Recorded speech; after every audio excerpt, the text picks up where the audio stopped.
The gentleman yields back. Does the gentleman from South Carolina reserve? The gentleman from South Carolina reserves. The gentleman from New Jersey is recognized. Mr. Speaker, I yield 2 minutes now to the gentleman from Illinois, Mr. Casten. The gentleman from Illinois is recognized. Thank you, Mr. Chair. This debate makes me sad. Energy policy is really important. Energy consumers are really important. The environment is really important. And so much of this debate is completely untethered from truth. There isn't enough time to rebut everything, but I want to clarify 2 points. One is where LNG exports are going right now, and the second is about the environmental impact.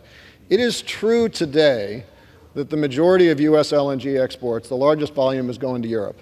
And it's true that that really did help our European allies wean themselves off Russian gas. Now, that is not because the U.S. gas industry was suddenly imbued with patriotism. It's because they were paying more. Okay, fine.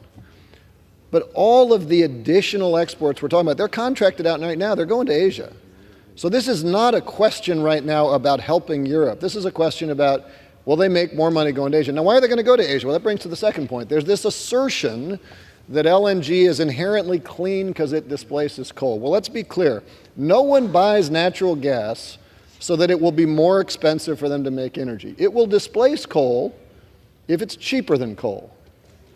So y'all are to have us believe that we're going to export gas to Asia so that countries like China can have cheaper energy and make their businesses more competitive to be more competitive on the global stage. And you're doing that because you're so committed to environmental protection. Well, look, natural gas is methane for the most part. Methane is 80 times as potent a greenhouse gas as CO2, which means that if you have more than 2% leakage from the wellhead to the burner tip, it is worse than coal. Now, in the United States, that means that the wellheads, the collection facilities, the distribution pipelines, the combustion facilities, which we all in this body regulate, maybe we can get it down below that level, and maybe in the United States it's less. But we're not talking about that. We're talking about exports. What is the leak rate on the ships? What are the leak rates on the regasification facilities overseas? What are the leak rates on the distribution facilities in those countries? And do we trust Chinese economic data so much that if they say, yeah, it's not leaking, we'll say, that's awesome. I'm glad you are so competitive. I'm glad you're out competing U.S. businesses. But 30 seconds. I yield the gentleman an additional 30 seconds. Is recognized for 30 more seconds. I'm glad we made you more competitive. I trust your data, and we're just going to tell folks at home that this because we were so patriotic and environmentally minded. Like I said in my last remarks, this is a really good bill if you want to make money exporting natural gas.